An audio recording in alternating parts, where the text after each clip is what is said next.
A gente tem que entender que a gente está num tempo de guerra. E em tempo de guerra, a gente veste a nossa armadura. Sim, nós somos princesas. Princesas de armadura.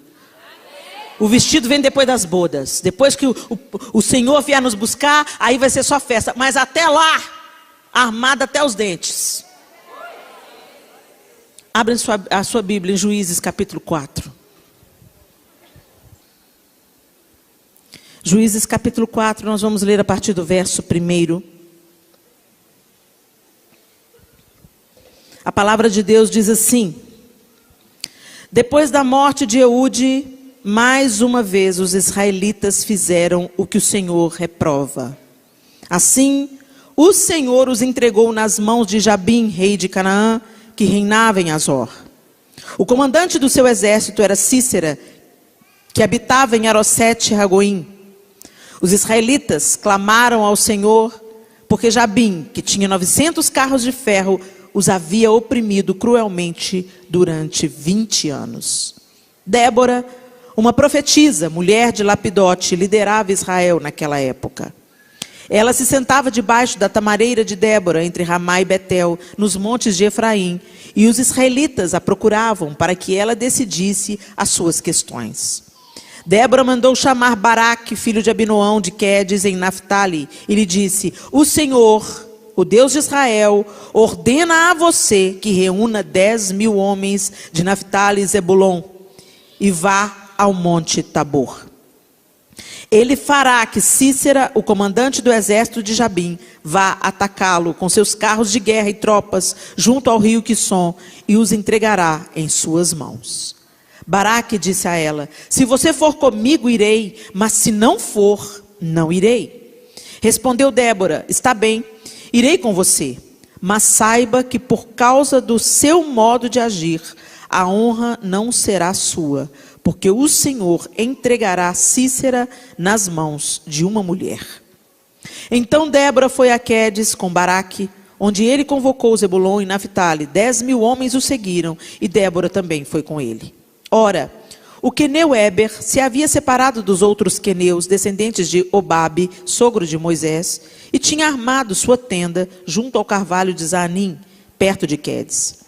Quando disseram a Sísera que Baraque, filho de Abinoão, tinha subido o monte Tabor, Sísera reuniu seus 900 carros de ferro e todos os seus soldados de Arosete-Ragoim ao rio Quizon. E Débora disse também a Baraque: vá, este é o dia que o Senhor entregou Sísera em suas mãos. O Senhor está indo à sua frente. Então Baraque desceu o monte Tabor, seguido por 10.000 homens. Diante do avanço de Baraque, o Senhor derrotou Sísera e todos os seus carros de guerra e o seu exército ao fio da espada. E Sísera desceu do seu carro e fugiu a pé. Baraque perseguiu os carros de guerra e o exército até Arosete-Ragoim. Todo o exército de Sísera caiu ao fio da espada e não sobrou um só homem. Sísera, porém, fugiu a pé para a tenda de Jael, mulher do queneu Éber, pois havia paz entre Jabim, rei de Azor, e o clã do queneu Éber.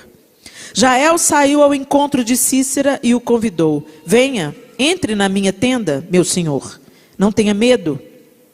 Ele entrou e ela o cobriu com um pano. Então, estou com sede, disse ele. Por favor, dê-me um pouco de água. Ela abriu uma vasilha de leite feita de couro, deu-lhe de beber e tornou a cobri-lo. E Sísera disse à mulher: fique à entrada da tenda. Se alguém passar e perguntar se há alguém aqui, responda que não.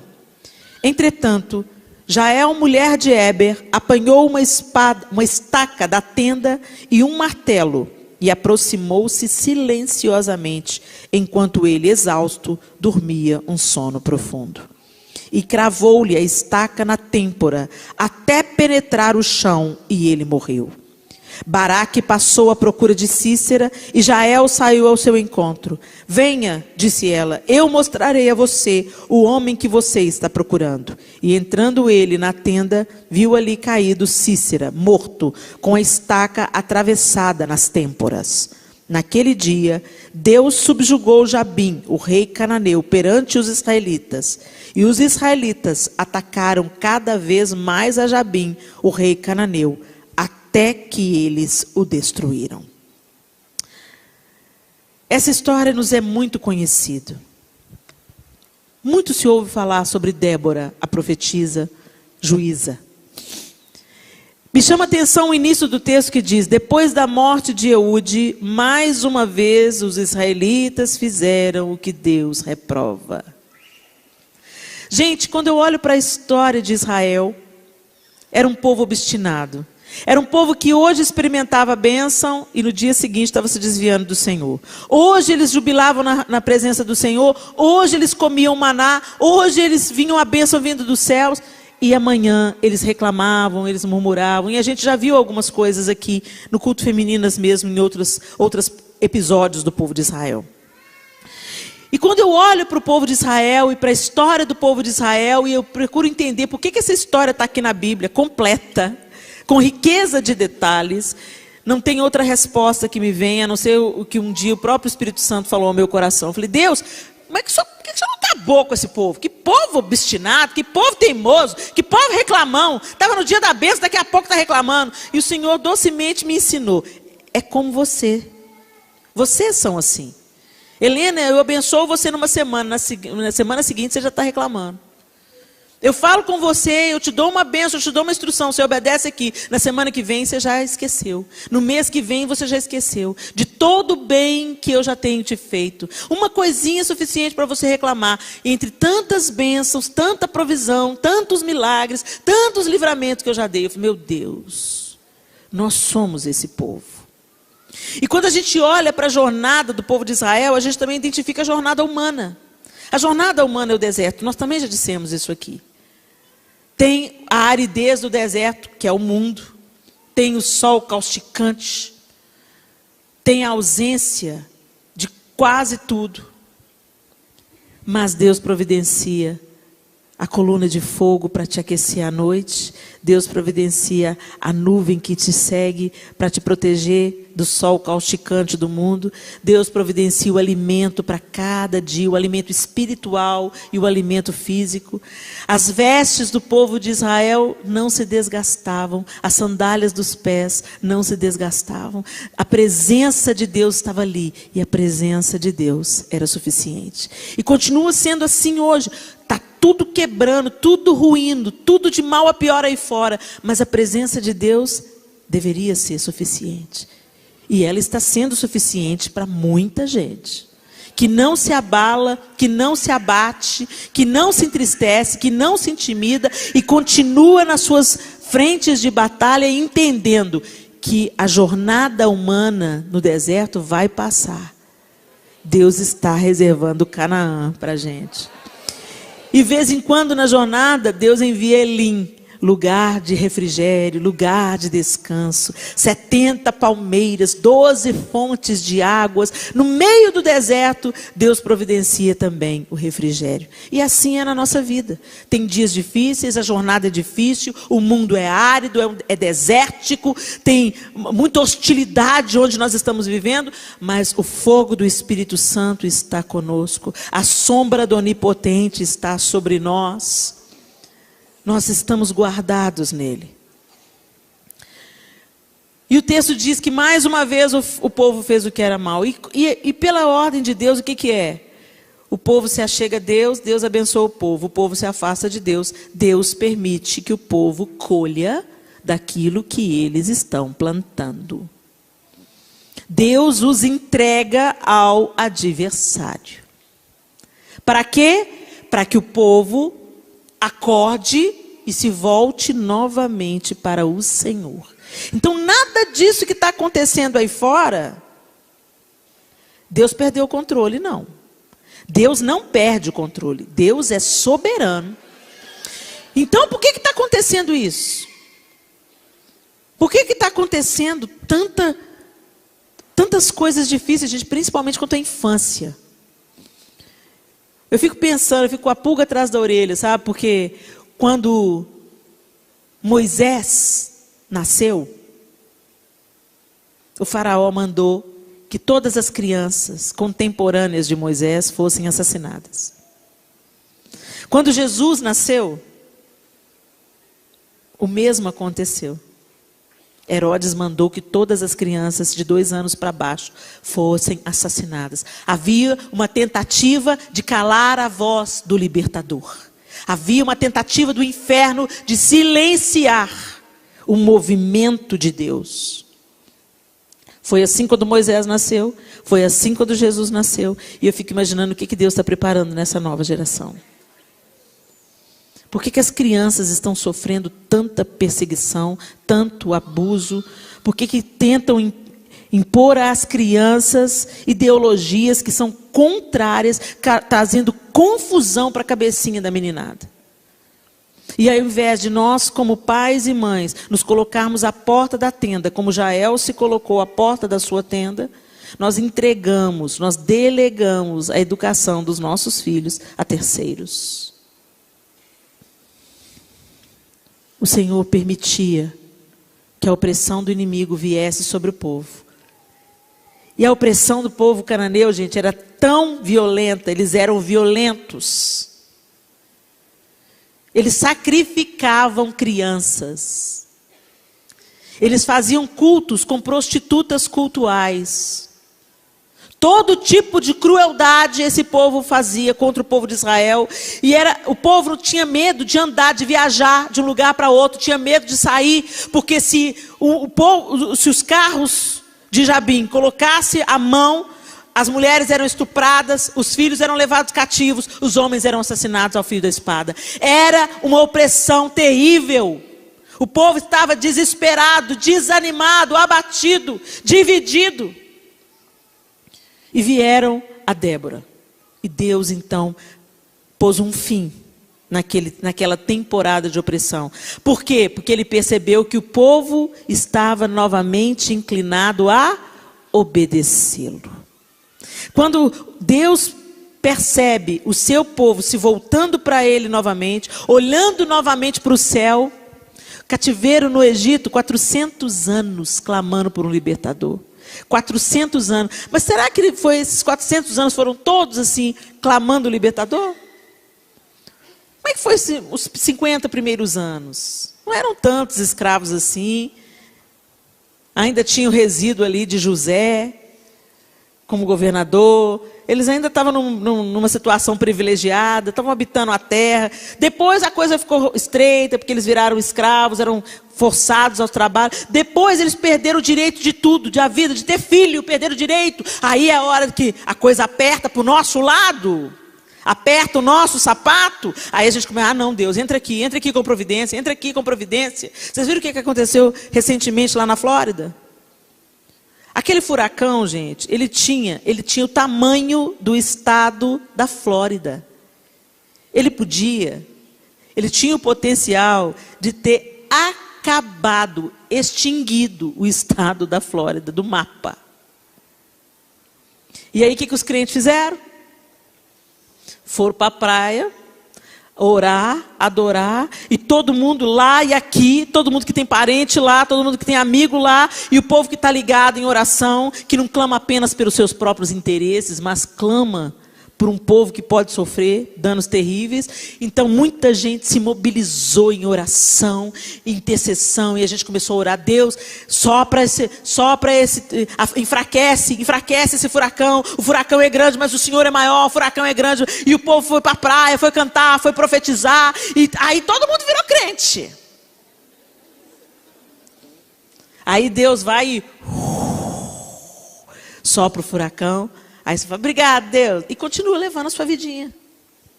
Gente, esse é o nosso DNA. Nós somos assim. E quando eu penso que eu sou assim, eu falo assim, Jesus, ai de mim se não fosse o seu amor. Ai de nós. Nós nos esquecemos muito facilmente. O povo de Israel tinha se esquecido de Deus, tinha feito o que era mal, o que Deus reprova, o que o Senhor reprova. O texto está dizendo, o que o Senhor reprova. E nós, como povo de Deus, nós temos feito o que Deus reprova, gente. Somos orgulhosos, somos vaidosos, somos arrogantes, somos presunçosos. Achamos que somos mais santos do que todo mundo, estamos mais certos do que todo mundo e que a razão está do nosso lado. Achamos que Jesus entrou no nosso coração, então que agora somos superiores aos outros. Quantas vezes dentro da nossa própria casa, a família fala, vamos comer um churrasco lá em casa? Não vou não, eu não me assento na roda dos escarnecedores.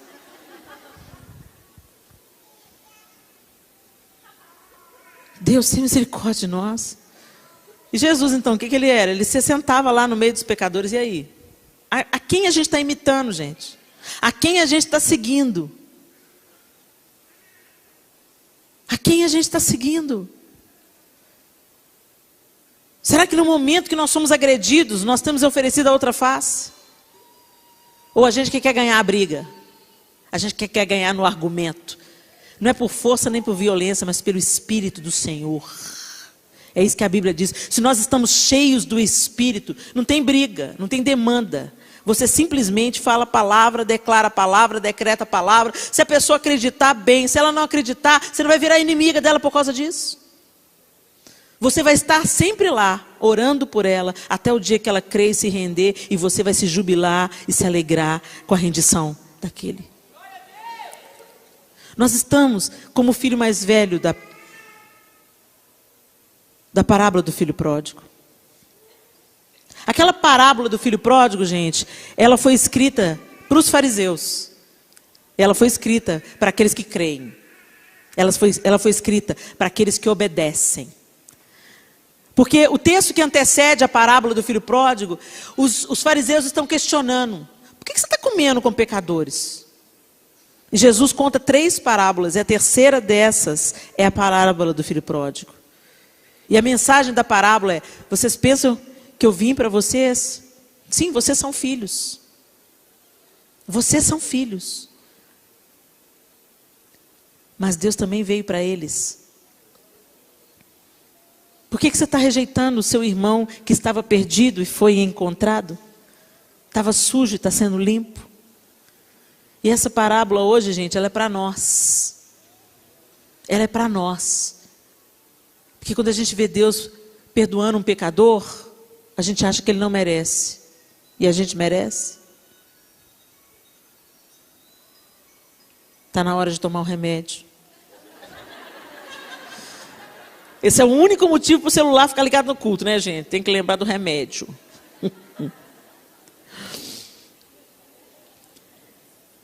Deus então dá uma instrução para Débora. E Débora vai e encoraja Baraque. Vai, Baraque, porque Deus vai dar vitória. Mas hoje eu não quero falar de Débora. Num tempo que as mulheres eram consideradas de segunda categoria, não é isso que Débora parece ser. Deus levantou Débora. E ela não era apenas profetisa, mas também juíza. Ela julgava entre as demandas do próprio povo de Israel. E Deus usava Débora com poder e autoridade. Será que você é uma Débora dessa geração? Será que Deus pode contar com você para que você seja uma profetisa e juíza? Será que Ele tem encontrado em você um coração reto? Alinhado à vontade dEle? Foi para Débora que Deus falou, basta de opressão. Pode falar para Baraque, que é para reunir 10.000 homens, porque eu vou adiante deles e eu darei a vitória contra Jabim. E Baraque veio, se você não for, eu não vou sem você não. Tão interessante, né? A gente vê um comandante de um exército dependendo de uma mulher. Não é uma concorrência de poder aqui. Não é também uma crise de identidade aqui. É a constatação de que Débora era como uma mãe para Israel. Ela mesma diz, como uma mãe, eu me levantei a favor de Israel. Não tem uma competição entre um filho e uma mãe. Um filho obedece. Um filho segue as instruções de uma mãe. O filho confia numa mãe. E Débora era como uma mãe para Israel. Será que nós podemos ser como mães para essa nova geração? Independente de você gerar com o seu ventre ou não. Independente da idade que você tenha. Mesmo que você seja solteira. Será que você pode se levantar como uma mãe? que instrui com sabedoria, com autoridade vinda do alto. Essa era Débora. Mas Deus usou Jael. Jael nem judia era. Nem do povo de Deus ela era. E se Cícera sobrevivesse, ele viria com muito mais fúria contra o exército de Israel. Todo o exército de Cícera caiu ao fio da espada, mas o comandante fugiu. E ele encontra no meio do caminho a Jael, uma mulher inofensiva. O que Jael poderia fazer? Jael era mulher de Eber Queneu, um povo nômade. Um povo que andava se mudando de lugar para lugar. Armaram uma tenda ali perto da peleja. Cícera vem, vê a tenda dela. Ela sabia quem era Cícera. Ela sabia o homem cruel que Cícera era. Ela sabia que assassino que ele era. E apesar dela não ser judia, ela se colocou na posição que Deus precisava que ela se colocasse. E ela vem. Ela traiu o inimigo. Porque se ela fosse contra o inimigo com a mesma violência, certamente ela perderia. Ele era homem, superior fisicamente, superior nas artes da guerra. Certamente Cícera estava armado, porque ele estava na batalha. Ele fugiu a pé, tentando se defender e tentando ganhar fôlego para reunir novamente o outro exército e vir contra o povo de Israel. Ele fugiu e ela vem contra ele. Talvez se ela se opusesse, ela teria morrido. Mas ela falou, vem. Sabe qual é a maior arma que a mulher tem? Docilidade. Se você está ganhando as coisas no grito, deixa eu te contar uma coisa, minha linda, você já perdeu. Você ganha quando você põe a mesa para aquele seu filho difícil. Faz uma mesa bem bonita. Ora no armário dele. Arruma as gavetas dele e vai profetizando. É mesmo, gente. Ato profético. Não é só o que você faz na igreja, não. Vai arrumando o armário do seu filho e vai falando, Senhor, a ordem que eu quero que o Senhor coloque na alma dele. É essa ordem que eu estou colocando aqui no armário dele, Senhor. Põe cada coisa no lugar. Vai sarando, vai curando, vai libertando. Senhor, vai quebrando todo jugo de escravidão na vida do meu filho. Se levanta como uma intercessora do seu filho. Para de entrar. Pastora, você ora por mim. Bastinho, você ora por mim. Verinha, você ora por mim. Pastora Madalena, você ora por mim. É maravilhoso a gente ter companheiras de oração. Já cansei de dizer. Mas a trincheira é sua. A batalha é sua. Entra nela. Mas eu sou sozinha. Jael também estava sozinha. E ela usou o que ela tinha. Vem cá. Está cansado, né? Entra aqui. Descansa.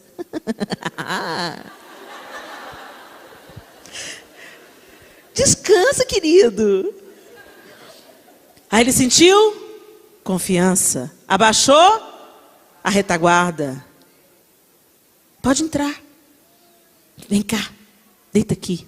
Se alguém vier, você não fala que eu estou aqui. Tudo bem. Me dá, eu estou com sede, me dá água. Te dou leite. Querido. Não estou te incentivando a ser falsa não, tá?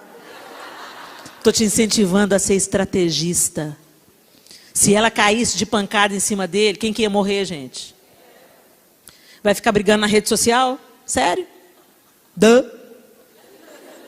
Vamos ser um povo mais inteligente? E não é só questão de ser estrategista, simplesmente estratégia, não. É questão de olhar para o outro com misericórdia. O outro não conhece a Deus, você conhece a Deus. Qual que é a diferença? Você conhece a Deus. Então que o Deus que mora em você transborde na hora do encontro. Puf. Na hora da colisão, puf, que Deus transborde. Seja inteligente, use de estratégia. Ela estava à porta da sua tenda. Ela não foi caçar briga na casa de ninguém. Ela estava na sua casa. E Deus entregou o inimigo nas mãos de Jael. Deus quer entregar o seu inimigo e o inimigo da nação nas suas mãos. Nas nossas mãos. Como mulheres, nós temos o potencial maravilhoso de transformação. Ela já está se manifestando. Essa é a língua dela. Ela não fala, é isso aí, Helena, aleluia. Ela fala, ela chora. Linguagem de criança é assim. Isso mesmo, queridos. Já está no caminho, chora, quebranta, porque a coisa está feia. Já está no óleo, já a menininha já está no óleo. E Jael, o que ela pega? Não, tudo bem, ela tranquilizou o inimigo quando ele estava desarmado, despreparado, desmontado. Ela pegou uma estaca da própria tenda. Você está buscando uma arma lá fora? Sua arma, Deus já te deu a sua arma. Deus já te deu a sua arma. Ele te dá as armas por igual aqui que nós temos, né, gente? Nós todas somos armadas pelo Espírito Santo. Nós temos o poder do Espírito Santo habitando em nós. A minha oração ultimamente tem sido: Senhor, me dá a consciência da tua presença em mim. Porque o dia que a gente tiver a consciência da presença de Deus em nós, e não só nos cultos, quando a gente entender, Ele está aqui, Ele está aqui, Ele está aqui, Ele mora em mim, Ele move em mim, Ele fala em mim, Ele me cura, Ele que me convence. Tudo que eu creio hoje, eu creio porque Ele me convenceu disso. Não é porque eu crio com o meu intelecto. Foi uma obra do Espírito em mim. Uau! E ele se move em mim, Ele quer abraçar o outro através de mim, Ele quer ser cura no outro através de mim, Ele quer revelar o amor de Deus através de mim. No dia que nós tivermos essa consciência, nós vamos ganhar um poder. Mas recebereis poder ao descer sobre vós o Espírito Santo, e sereis minhas testemunhas, tanto em Jerusalém como em toda a Judéia e Samaria e até os confins da terra. Ser testemunha é testificar, falando e vivendo, é sendo a prova. Eu sou a prova de que Jesus existe. Por que você é a prova? Pela minha atitude, pela minha vida. Não tinha condição de eu ser essa Helena se não fosse a obra de Jesus em mim diariamente. É isso que é testemunhar Jesus. Não é apenas pregar com o folheto, é pregar com a vida. As pessoas que te conheceram antes e te conhecem depois de Jesus falam: uau, o que é isso? É esse poder que é liberado sobre nós pelo Espírito Santo de Deus. E nós precisamos tomar posse dele. Mas a gente coloca o Espírito Santo lá nos escombros, né? Debaixo da nossa vontade, debaixo dos nossos achismos, da nossa opinião, do nosso intelecto. Coloca tudo lá debaixo. A Bíblia fala para a gente não apagar o Espírito. Significa que ele está em você, mas você pode apagá-lo. Que ele brilhe, que ele flua, que ele floresça, que ele apareça na sua vida. Amém? Nós já temos essas armas em comum. Nós temos o Espírito Santo, nós temos a palavra de Deus que nos orienta de como é que a gente deve viver. Não é só para ser ouvinte, não é só para ser ler. Você tem que ler e praticar, ler e praticar. Ler e falar: Senhor, me ajuda a viver isso aqui. Me ajuda a ser resposta em amor. Me ajuda a segurar minha boca na hora que eu quiser falar 1000 palavras. Me ajuda a perdoar o que eu não consigo perdoar pelas minhas próprias forças. Me ajuda a caminhar a 2ª milha, dar a túnica e também a capa. Me ajuda a oferecer a outra face. Me ajuda a ter um amor sobrenatural que cura o outro. Me cura nesse amor para que eu cure o outro. Além dessas armas espirituais que temos igualmente, todas nós temos igualmente. Aqui não tem patente superior, nós temos o Espírito Santo, nós temos a palavra, nós temos a oração. Nós também temos habilidades naturais, coisa do dia a dia. Mulheres são seres que confortam, que consolam, que encorajam, que abrigam, que alimentam. Às vezes você pensa que você vai fazer uma grande coisa, você vai só dar comida para alguém. Você vai fazer um chá. Vem cá, toma um chá comigo. E enquanto o chá está rolando, a conversa vai fluindo e o Espírito Santo vai batizando, renovando, salvando, restaurando. Jael pegou a estaca da própria tenda, encravou. Gente, você imaginou a coragem dessa mulher? Você já imaginou a coragem? Eu fico imaginando que eu pensaria: eu tenho que ser certeira, porque se sobrar alguma coisinha, Eu dancei. Eu fico imaginando ela, o movimento dela. Está roncando, está dormindo profundamente, é o que a Bíblia está falando. Eu pego a estaca, aquilo que está ali é a minha mão. Eu pego a roupa do meu filho, eu pego aquele CD e ponho para tocar. Eu pego o vidrinho de óleo e vou ungir quando estiver dormindo. Eu pego aquele dinheirinho que eu tenho e faço um jantar especial para o meu marido.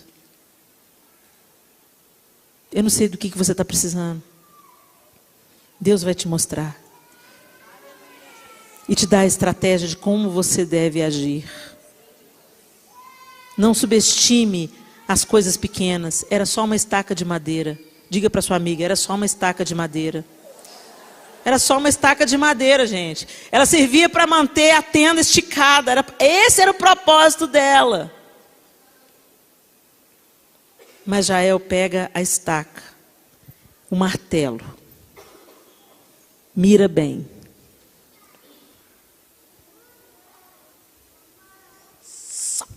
Toda a força e precisão da mão daquela mulher. Morreu, não viu nem que hora. Foi dessa para pior.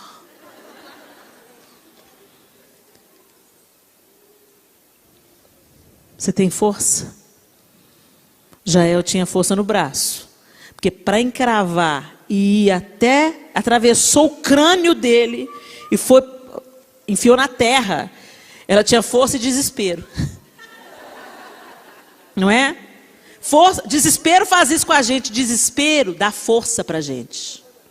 Sabe, aquelas pessoas que falam, quando alguém está morrendo afogado, não vai tentar salvar do jeito convencional, porque senão ela te leva junto. Porque ela ganha uma força descomunal pelo desespero de perder a vida. Jael estava com desespero de perder a vida. Se ela errasse o alvo, ela ia perder a própria vida. Nós estamos precisando de desespero por Deus. Nós precisamos de sede, gana, vontade pela presença de Deus, porque isso coloca força no nosso braço. Isso coloca força para a gente enfrentar um dia de chuva e vir no Femininas. Isso coloca força para a gente, às vezes, insistir com o filho que não está querendo mais nada com Deus. Isso nos dá força para a gente falar, não, eu vou tentar mais alguma coisa nesse casamento. Eu não vou abrir mão desse casamento. Eu não vou abrir mão. Eu vou pegar um fôlego. Eu vou pegar uma força e eu vou encravar a cabeça do meu inimigo na terra. É isso que o Senhor quer fazer.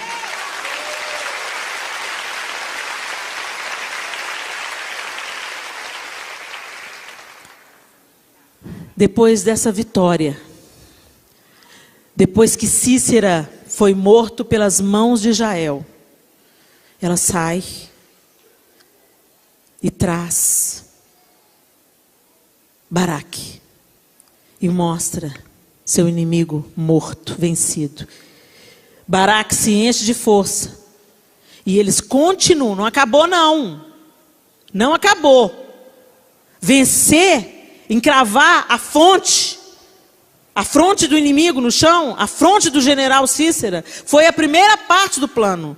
Mas os israelitas continuaram contra Jabim. Quer dizer, o exército não morreu.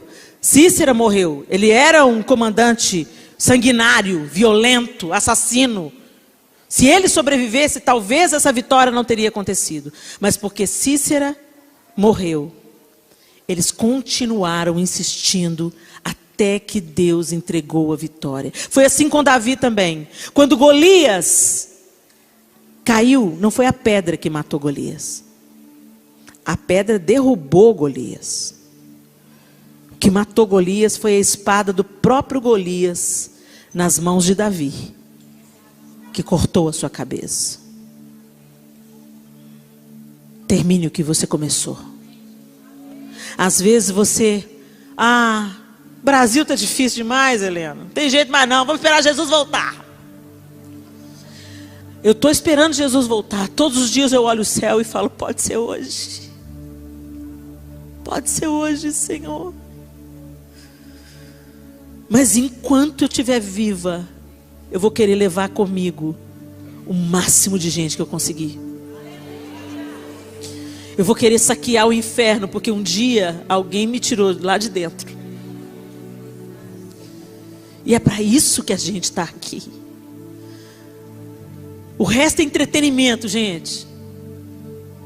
Nós estamos na terra para saquear o inferno. Nós estamos na terra para levar esperança àqueles que não têm, para levar Deus àqueles que não creem, para ser a resposta de Deus ao angustiado.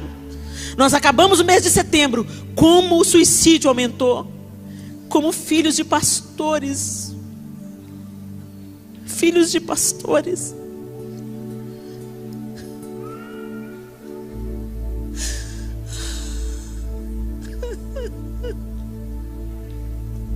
Quantos jovens morrendo pelo suicídio.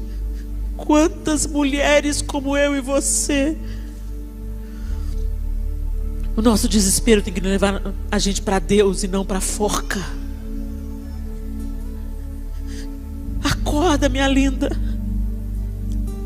Toma a sua posição de Débora, de Jael, nessa geração. Ore pelos seus filhos e pelos filhos dos outros. Ore pelos seus filhos e os filhos dos seus filhos. Eu me lembro uma vez que o pastor Márcio convocou a Lagoinha e outras igrejas evangélicas para a gente dar um abraço simbólico em Belo Horizonte, dando as mãos em toda a Avenida do Contorno. Isso tem anos atrás. E para orarmos por Belo Horizonte, porque a violência estava crescendo muito. E, infelizmente, o abraço total não foi possível. Nós éramos numerosos para fazê-lo? Sim, nós éramos numerosos para fazê-lo. Mas era um sábado de manhã, um domingo de manhã, não me lembro. Um dia que as pessoas tinham coisas melhores para fazer do que orar. E naquela ocasião eu me lembro da Soraya Gomes dizendo para mim: Helena, o que vai precisar de acontecer para a igreja despertar? Para o povo de Israel precisou de acontecer 20 anos de opressão violenta. 20 anos. 20 anos.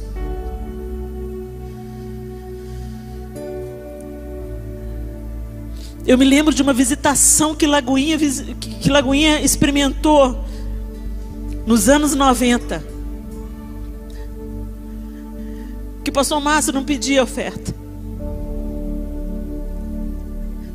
Não fazia a hora da oferta, as pessoas vinham voluntariamente. Teve uma vez que o pastor Márcio quase foi coberto. Bíblias, blusa de frio, joias, sapato. Ninguém estava falando em oferta. Ele estava pregando outra mensagem. E um chorava, o outro chorava, o outro chorava. E o povo vinha doando. Teve uma vez que um menino de uns 6 anos, ele veio, um menino, uma criança, ele veio. Ele tirou o sapato, mas não contente, ele tirou a calça, ele tirou a camiseta, chorando. Voltou para o banco só de cueca. Deus, tudo que eu tenho é seu. Nós precisamos de ser avivados novamente, despertados. Nós precisamos de ter a consciência do Espírito Santo que habita em nós. Nós precisamos ser as mulheres que Deus quer que nós sejamos nessa geração. Vamos defender as nossas crianças com os nossos joelhos, com as nossas estacas, com o martelo da nossa oração. Defenda os seus, mas defenda dos outros também. Vamos chega de egoísmo. No cristianismo não cabe o meu, é o nosso. É o nosso. Fique de pé no seu lugar. Segura a mão dessa valente que está do seu lado. Que o Senhor te abençoe e te guarde. Que o Senhor faça resplandecer o rosto sobre ti e tenha misericórdia de ti. Que o Senhor sobre ti levante o rosto e te dê a paz. Até o mês que vem, se Deus quiser.